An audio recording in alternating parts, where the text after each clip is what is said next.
this is part 2 because my baby is sleepy, so I had to pause it because I didn't want y'all to hear all that screaming and shit. So, we left off at the Six of Pentacles. The next card is the King of Needles.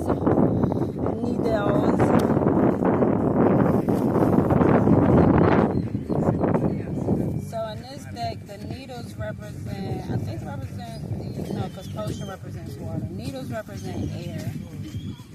So King of Needles, which would be the King of Swords in the regular deck.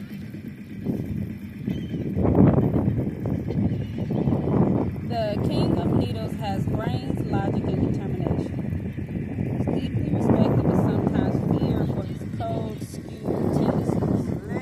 When this card comes forward, take it as a sign to let reason and sensibility guide you. Instead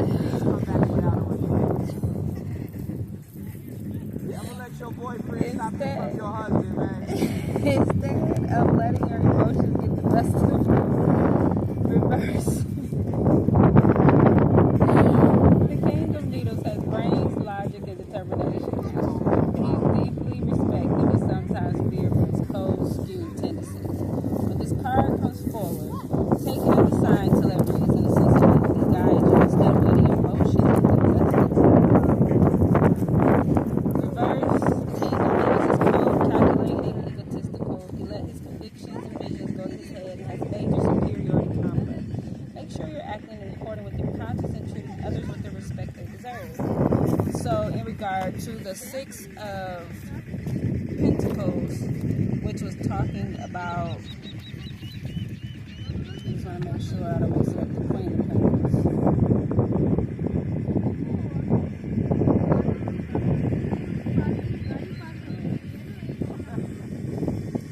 Six of Pentacles is a man in purple robe, appears in the image of Six of Pentacles. The purple represents his man's wealth and status. He holds a scale in one hand, which represents equality and fairness. Reminded the Justice Tarot card, which represents karma, cause and effect, and the idea that we give what we give back. We get back what we give. His other hand is distributing money to two beggars kneeling at his feet. So with the Six of Pentacles, meaning that don't get caught up in your emotions. Learn from them, but don't let them rule you. Because like in economics is ruled by emotions. In a sense that you're not going to buy something that you don't like, that you don't feel guided to. It's just like when people buy property or stocks, it just feels right. So they follow the logical thing on how to invest into what they're feeling. They don't let it control them to where they're overbuying or underbuying. They're allowing their emotions to guide them, but not rule them. So with that, it represents the masculinity of the the masculinity of logic, because the femininity is emotion. So bringing the balance and harmony, talking about the Queen of Pentacles, what was the card in this was talking about bringing balance and harmony. The Temperance, bringing balance and harmony. So, and that came from the Queen of Pentacles, and it's crazy because what came out was like the feminine and masculine aspect of now balancing them, because that's what I'm seeing. Because the next oracle card for this side is the masculine, the brotherhood. So in this aspect, talking about making sure that when this card comes forward, take it as a side to let reason and sensibility guide you, instead of letting your emotions get the best of you. Basically saying that don't let them rule you, because they're there. Like my dad was saying when he was healing people, you got 5 minutes for a pity party. Meaning that feel your feelings, but don't stay there. Don't dwell there.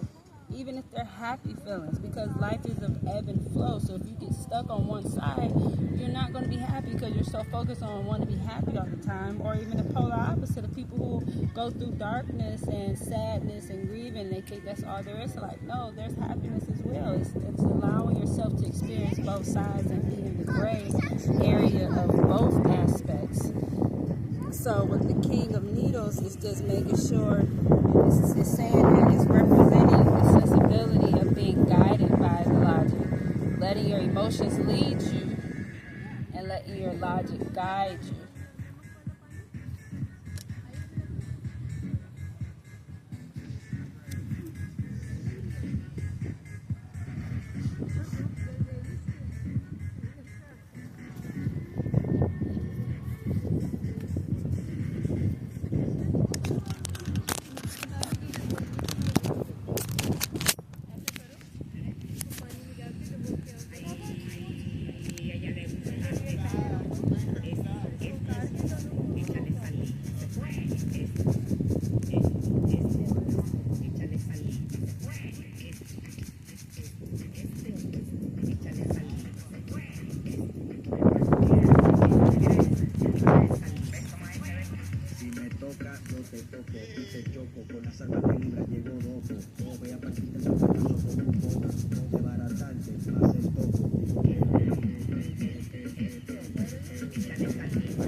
Got a text message, sorry.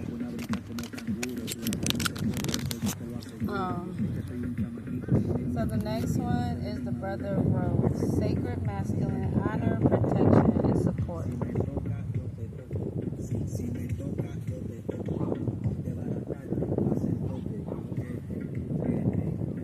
So this one I do want to read out the book. But it's on my files on my phone. It's going to take the video. So this one is intuition.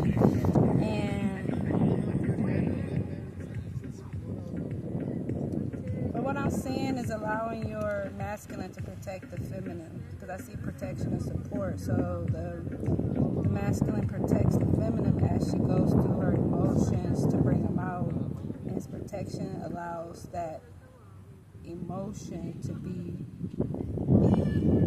there in its most authentic form, and supporting her as she is, as that energy is coming forward. Because the brotherhood of the rose with the sacred masculine and honor, that when you honor the masculine, in return you get that reciprocity back, and that's the ebb and flow of life, of the balance. So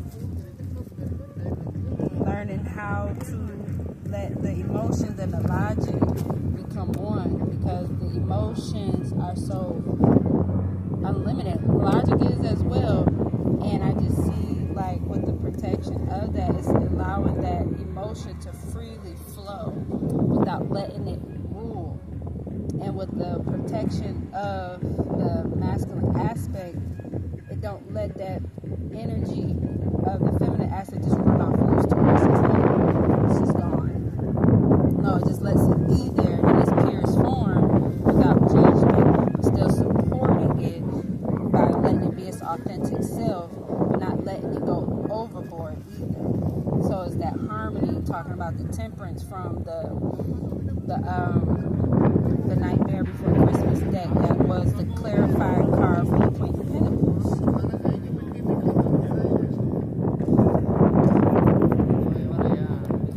And the last one is the Hand of Wisdom. And wisdom, what I'm seeing is like having wisdom and discernment to know when to hold them, when to fold them, when to move, when to sit, when to act, when to rest. Because rest is the feminine aspect, masculine is the doing. So when you rest, you allow that energy to flow, to process and move around, so that way it could be alchemized into a different state. And the masculine energy will hold space for it to change and transform through that demolition process of changing it from one state to another. So the wisdom and guidance of knowing when to move, when to ebb and flow, like talking about from winter to spring. It's the wisdom of knowing winter is that rest. Spring is the awakening, which is Aries, which is that masculine. In the winter time, the last season is Pisces, which is a feminine, energetic sign. So knowing that rest allows the energy to flow better, so that way it can be guided to a right direction. So that way when it's time for it to be acted upon, it wasn't overindulged in. It wasn't overkill. It was just the right amount, because the wintertime, even though it's a short season, it's a very in-depth and deep season. It's a very transformative, hibernative, evolutionary season, because everything goes to sleep, certain things die, so that way things can be born. So that understanding shows that the wisdom allows for perfect harmony, for life and death, for rebirth, for things to be demolished so things can be born. And that's what we're experiencing now, is the death of mindsets, of habits, of traditions, so that way we can rest to let that energy be transmuted, so it can be transformed into a different state that works for us and not against us. And now, because that masculine held the space for protection, it supported that evolutionary change for things to evolve. Is there anything else? Structure, routine, focus, understanding, guidance, intuition, to evolve and flow into a knowing.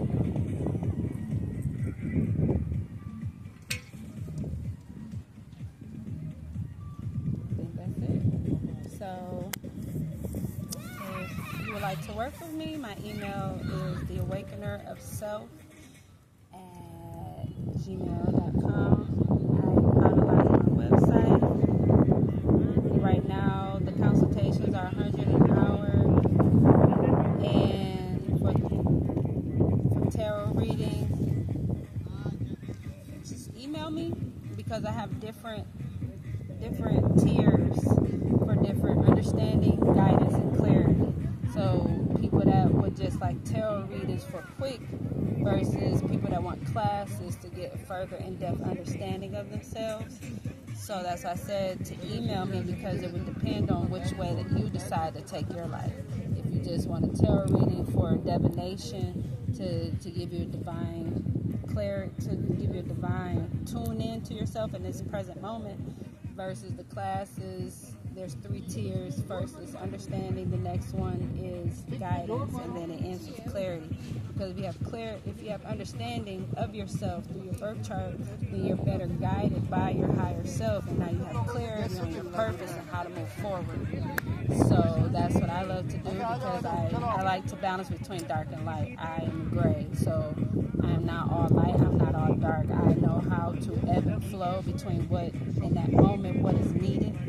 So if you feel guided to work with me, again, my email is theawakenerofself at gmail.com.